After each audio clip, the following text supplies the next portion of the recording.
السلام علیکم ورحمۃ اللہ وبرکاتہ۔ نحمدہ ونصلی علی رسولہ الکریم، اما بعد، اعوذ باللہ من الشیطان الرجیم، بسم اللہ الرحمن الرحیم۔ الرحمن علم القرآن، خلق الانسان، علمہ البیان۔ رب اشرح لی صدری ویسر لی امری واحلل عقدۃ من لسانی یفقہوا قولی۔ اللہ پاک نے سورہ یاسین میں فرمایا، وَنُفِخَ فِی الصُّورِ فَإِذَا هُم مِّنَ الْأَجْدَاثِ إِلَىٰ رَبِّهِمْ يَنسِلُونَ قَالُوا يَا وَيْلَنَا مَن بَعَثَنَا مِن مَّرْقَدِنَا هَٰذَا مَا وَعَدَ الرَّحْمَٰنُ وَصَدَقَ الْمُرْسَلُونَ۔ اور جس وقت سور پھونکا جائے گا، یہ قبروں سے نکل کر اپنے پروردگار کی طرف دوڑ پڑیں گے اور کہیں گے کہ ہائے بربادی، ہمیں ہماری خواب گاہوں سے کس نے جگا اٹھایا؟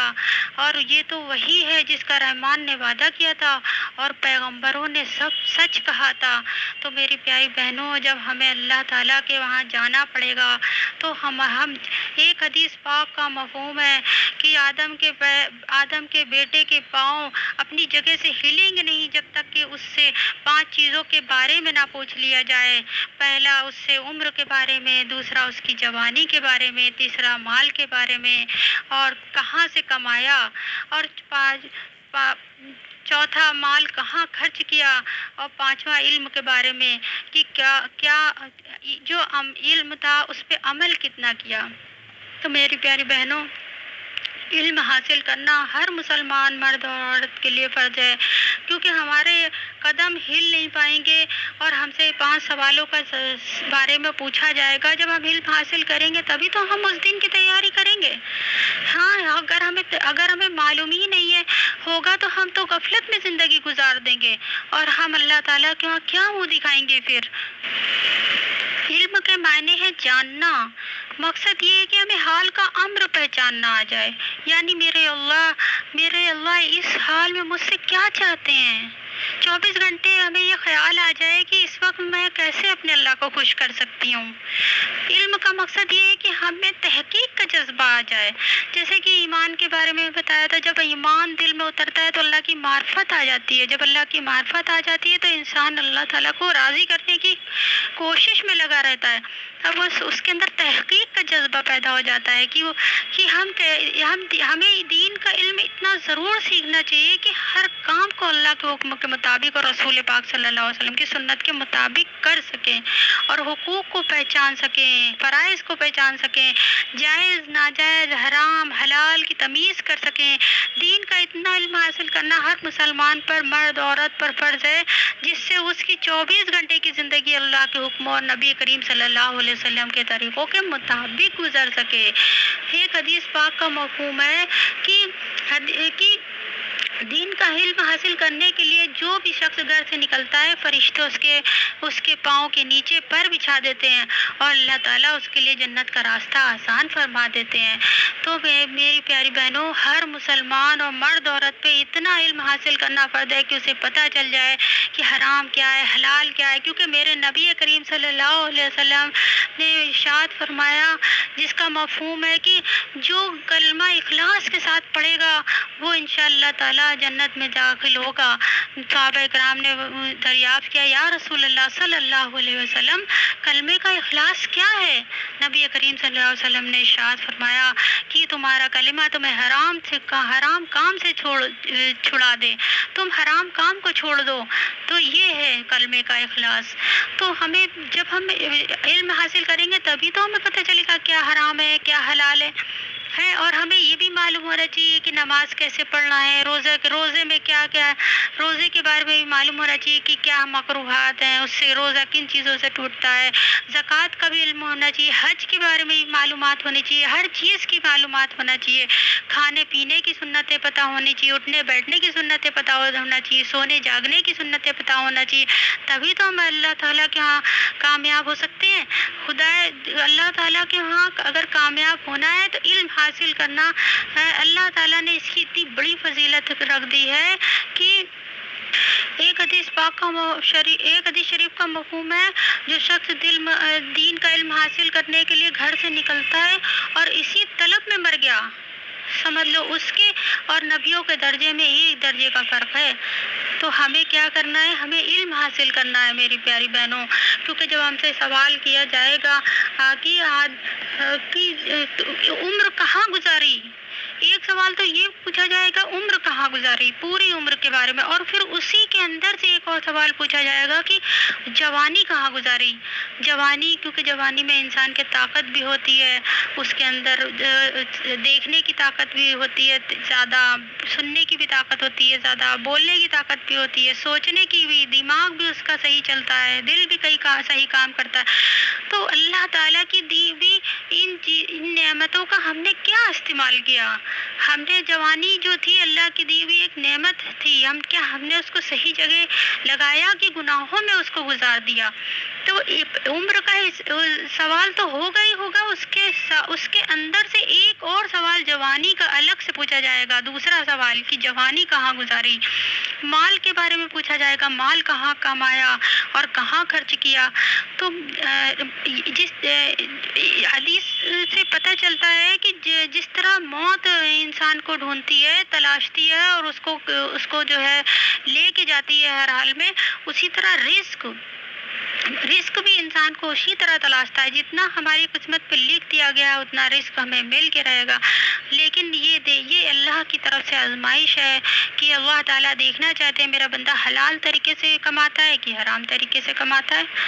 تو بہت سارے لوگ لا علمی میں مسلمان ہیں اور حرام طریقے سے پیسے کما رہے ہیں، کوئی سود کا کاروبار کر رہا ہے، کوئی شراب کا کاروبار کر رہا ہے، کچھ لوگوں نے نائٹ کلب کھول رکھے ہیں، بہت سے ہر طرح کے لوگ دنیا میں ہیں۔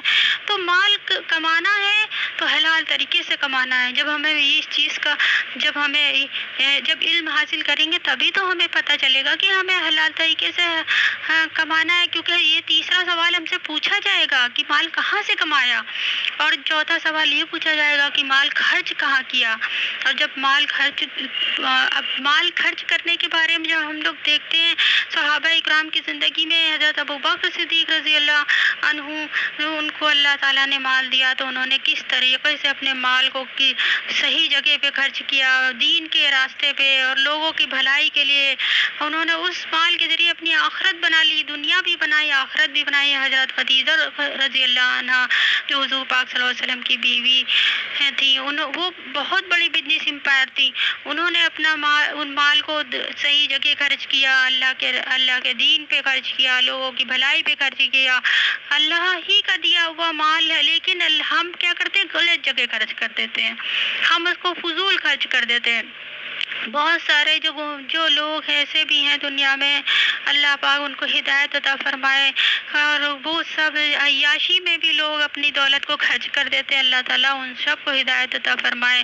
جب علم حاصل کریں گے تبھی تو انہیں اس چیز کا خیال ہوگا کہ ہمارا جو ہے مال جو ہم نے خرچ کر رہے ہیں، ہمیں اس کا جواب دینا پڑے گا۔ چوتھا جواب اسی بات کا دینا پڑے گا کہ مال کہاں خرچ کیا۔ اور پانچواں سوال اس چیز کا ہوگا علم کے بارے میں کہ جو علم پانچواں سوال جو ہم سے پوچھا جائے گا علم کے بارے میں کہ کیا عمل کیا جو تمہیں علم تھا۔ تو اس سے ہم کیا یہ سمجھتے ہیں کہ جو بڑے بڑے عالم ہیں ان سے سوال کیا جائے گا، لیکن ایسی بات نہیں ہے، کیونکہ اتنا علم تو ہر مسلمان کو ہوتا ہے کہ نماز پڑھنا ہمارے اوپر فرض ہے کیونکہ ہم مسلمان ہیں۔ تو اس کا مطلب ہم اس چیز کے عالم ہیں، اب ہمیں اس کا جواب دینا پڑے گا۔ اتنا تو ہر ایک کو علم ہوتا ہے کہ جھوٹ بولنا گناہ ہے، چوری کرنا گناہ ہے، غیبت کرنا گناہ ہے، کسی کا حق مارنا گناہ ہے۔ تو اس کا مطلب اب ہم ان چیزوں کے عالم ہیں، اب ہمیں اس کا جواب دینا ہے، تو پانچواں سوال علم کے بارے میں ہوگا، جو علم تھا اس پہ عمل کتنا کیا۔ اور علم حاصل کرنا، جب ہم صحیح طریقے علم کے ذریعے اگر چھوٹا سا بھی عمل کیا جائے گا تو اس کا اللہ تعالیٰ کا بڑا مقام ہے، کیونکہ وہ صحیح طریقے سے ہوگا، نبی کریم صلی اللہ علیہ وسلم کے طریقے سے ہوگا اور اس کا وزن ہے۔ اور اگر ہم لا علمی میں کوئی بھی کام کریں گے اور نبی کے طریقے سے نہیں ہوگا، چاہے کتنی بھی محنت ہو اس میں، چاہے کتنا بھی اس میں ہم نے وقت لگا دیا ہو، لیکن وہ اللہ تعالیٰ کے وہاں قابل قبول نہیں ہوگا۔ اس لیے ہمیں ضروری ہے کہ ہم علم کو حاصل کریں، اور اللہ پاک نے قرآن کریم میں بھی جگہ جگہ علم کے بارے میں لوگوں کو علم حاصل کرنے کی دعوت دی ہے۔ ہم نے قرآن کو نصیحت پانے والوں کے لیے آسان کر دیا ہے، تو ہے کیا کوئی علم حاصل کرنے والا؟ تو ہمیں کیوں نہیں، ہم اللہ تعالیٰ کے بل پکارنے پہ ہمیں لبیک کرنا چاہیے، اور ہمیں ضرور سے ضرور علم حاصل کرنا چاہیے، تبھی ہم کامیاب ہو سکیں گے۔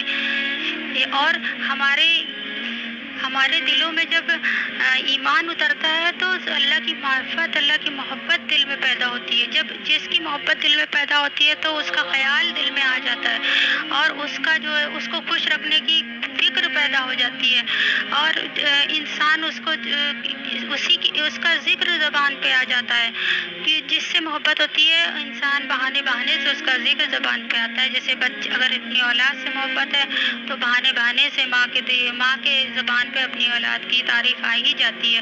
اسی طرح اگر ہمیں اللہ سے محبت ہو جاتی ہے تو کوئی کچھ بھی گھوم پھر کے انسان اللہ ہی کی بات کرتا ہے، اللہ ہی کی تعریف بیان کرنا شروع کر دیتا ہے۔ لیکن میری پیاری بہنوں، ہمیں صرف اللہ کو یاد نہیں کرنا ہے بلکہ یاد رکھنا ہے۔ اصل ذکر تو یہ ہے کہ ہم اللہ کو یاد رکھیں، یاد کریں نہیں، یاد رکھیں۔ یاد رکھنا یہ ہے کہ جب اگر کوئی گناہ، شیطان ہمیں کسی گناہ کی طرف بلائے تو ہمیں یہ یاد رہے کہ وہ اللہ دیکھ رہا ہے، فرشتے لکھ رہے ہیں، اور ہمیں ایک دن مر کے جانا ہے اور حساب دینا ہے۔ یہ ہے اصل ذکر۔ اور جب ہم ذکر کرتے ہیں، ذکر کی جو وقت جو ہے وہ افضل وقت ذکر کا یہ ہے کہ فجر کے بعد اور عصر کے بعد کا ہے۔ جب اہتمام کے ساتھ اگر کوئی اس وقت ذکر کرتا ہے تو اس وقت فرشتوں کی شفٹنگ کا ٹائم ہوتا ہے۔ فجر کے وقت رات کے فرشتے جا رہے ہوتے ہیں اور صبح کے فرشتے آ رہے ہوتے ہیں، دونوں اپنے رجسٹر میں لکھ دیتے ہیں کہ یہ بندہ ذکر کر رہا ہے، ذاکرین لکھ دیتے ہیں۔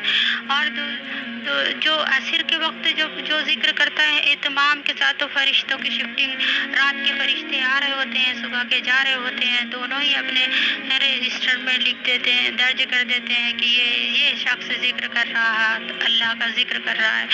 تو وہ دونوں وقت جو ہے اللہ تعالیٰ کے ذکر میں گزارنے کی کوشش کرنا چاہیے۔ اس کے علاوہ صبح شام کی مسنون دعائیں ہمیں معلوم ہونا چاہیے۔ مسنون دعائیں جو ہم پڑھتے ہیں تو اس میں ہمارا ہی فائدہ ہے، ہماری ہی حفاظت ہے، ہماری بچوں کی حفاظت ہے، ہمارے گھر کی حفاظت ہے۔ لیکن کیا ہے، ہم کرتے ہم اپنی حفاظت کے لیے، پڑھتے اپنی حفاظت کے لیے، لیکن اللہ تعالیٰ ہمیں اس کا ثواب بھی دیتے ہیں۔ اللہ تعالیٰ کیونکہ بہت غفور الرحیم ہے، اس وجہ سے اللہ تعالیٰ ہمیں ثواب دیتے ہیں ہر چیز کا۔ جو ہم جو بھی دین پہ عمل کرتے ہیں اس میں ہمارا ہی فائدہ ہے، لیکن پھر بھی ہمیں اللہ تعالیٰ کیونکہ غفور الرحیم ہے، ہمیں جو ہے ایک عمل کا ثواب اللہ تعالیٰ ہمیں دینے کے لیے ہم سے وعدہ کرتے ہیں۔ تو ہمیں یہ نہیں سوچنا ہے کہ ہم صرف اللہ تعالیٰ کو بس نماز میں یاد رکھیں، جب کھانا بنا رہے ہیں اس وقت بھی ہم ذکر کر سکتے ہیں۔ اگر ہمیں قرآن کی ہمیں کچھ مسنون دعائیں نہیں یاد ہیں تو ہم ایک آیت کر کے مسنون دعائیں یاد کرتے کرتے اپنی جو ہے اپنا کام بھی کرتے جائیں چلتے پھرتے، اور اپنی دعائیں جو ہمیں نہیں یاد ہے وہ دعائیں بھی یاد کر لیں، اور اپنے معمول میں اس کو شامل کر لیں انشاءاللہ تعالیٰ۔ اور ایسا کریں گے تو انشاءاللہ تعالیٰ اللہ تعالیٰ سے ہر وقت رشتہ بنا رہے گا۔ فرشتوں کی دوستی نصیب ہوتی ہے، جو ذکر کرتے ہیں تو ان کو فرشتوں کو بھی دوستی نصیب، فرشتے بھی انہیں اپنا دوست بنا لیتے ہیں۔ اور جب وہ بندہ پریشانی میں ہوتا ہے، تکلیف میں ہوتا ہے، اور وہ اللہ تعالیٰ سے مدد کی دعا کرتا ہے تو فرشتے بھی اس کے لیے دعا کرتے ہیں، اللہ تعالیٰ اس کی دعا سن لیجئے۔ اور اگر انسان کبھی بھی ذکر نہیں کرتا ہے اور جب دکھ تکلیف آتی ہے اس وقت پکارتا ہے تو فرشتے کہتے ہیں یہ کون سی نامعلوم سی آواز آ رہی ہے، وہ آواز بھی نہیں پہچانتے ہیں۔ اور اگر ہمیشہ خوشی میں بھی ہمارا وقت یاد کرتے رہتے ہیں، اللہ تعالیٰ کو ذکر کرتے رہتے ہیں، اور جب ہماری تکلیف آتی ہے اور ہم اللہ کو پکارتے ہیں تو فرشتے بھی پکارتے ہیں، کیونکہ وہ پہچان جاتے ہیں کہ یہ تو ذکر کرتا ہے بندہ، اس کے لیے تو اس سے کیا کیا ہے فرشتوں کی بھی دوستی نصیب ہوتی ہے۔ تو اس میں ذکر کرنے میں ہمارا ہی فائدہ ہے، علم حاصل کرنے میں ہمارا ہی فائدہ ہے، جتنے بھی احکامات ہیں اسلام کے ان کو پر عمل کرنے میں ہمارا اپنا خود کا ہی فائدہ ہے۔ تو ہمیں یہ کوشش کرنا چاہیے کہ ہم اپنے نبی کے طریقوں کو سیکھیں اور اپنے بچوں کو بھی سکھائیں۔ اپنے بچوں کو جن کے بچے نابالغ ہیں ابھی، تو ان کے پاس تو گولڈن چانس ہے، یہ سمجھ لو یہ گیلی مٹی ہے، ہم انہیں جیسے چاہیں ڈال سکتے ہیں۔ اب مان لیجیے پہلے ہمیں نہیں، دین کی طرف ہمارا رجحان نہیں تھا اور بچے ہمارے پل گئے، بڑے ہو گئے، ان کے لیے تو پرابلم ہے کہ ان کو اس طریقے سے ڈھالنا، اچانک سے آپ دین کے اندر آ گئی تب ان کو بھی اپنی طرح بنا لیں، تو یہ تو بہت ناممکن کام ہے۔ اس کے لیے تو ہمیں بس اب یہ ہے کہ دعا کرنا ہے، کوشش کے ساتھ صرف دعا، اس کے لیے دعا کرنا ہے، تہجد میں اٹھ کے رو رو کے اس کی ہدایت کی دعا کرنا ہے۔ لیکن جو بچے ابھی معصوم ہے، گود میں ہیں، وہ تو سمجھ لو ابھی گیلی مٹی ہے، جیسا چاہیں آپ ڈھال سکتی ہیں۔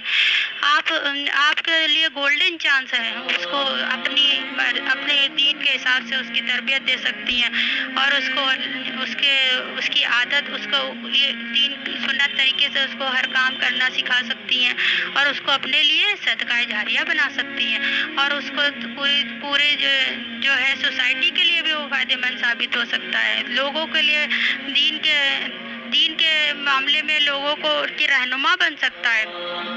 تو کیوں نہ جن کے بچے چھوٹے ہیں انہیں تو چاہیے کہ وہ اپنے بچوں پہ پورا دھیان دیں، جس طرح کھانے پینے کا دھیان دے رہے ہیں، سو ان کے کپڑوں کا، ان کو نہانے دھونے کا، اسکول کی پڑھائی کا، اسی طرح یہ دین کی تربیت کا بھی پورا دھیان دیں۔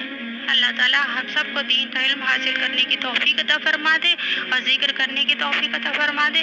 اللہ تعالیٰ کہنے سننے سے زیادہ عمل کی توفیق عطا فرما دے۔ وآخر دعوانا الحمدللہ رب العالمین۔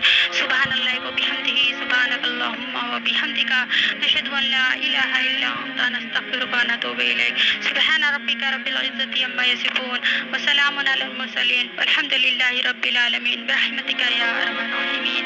السلام علیکم ورحمۃ اللہ وبرکاتہ۔ آپ لوگوں سے گزارش ہے کہ اس ویڈیو کو زیادہ سے زیادہ شیئر کریں تاکہ لوگوں تک ہے دین کی بات پہنچے، اور اگر کسی کے دل میں ایک بات بھی اثر کر گئی اور اس کے عمل میں آ گئی تو انشاءاللہ آپ کے لیے صدقہ جاریہ ہوگا۔ جزاکم اللہ خیر۔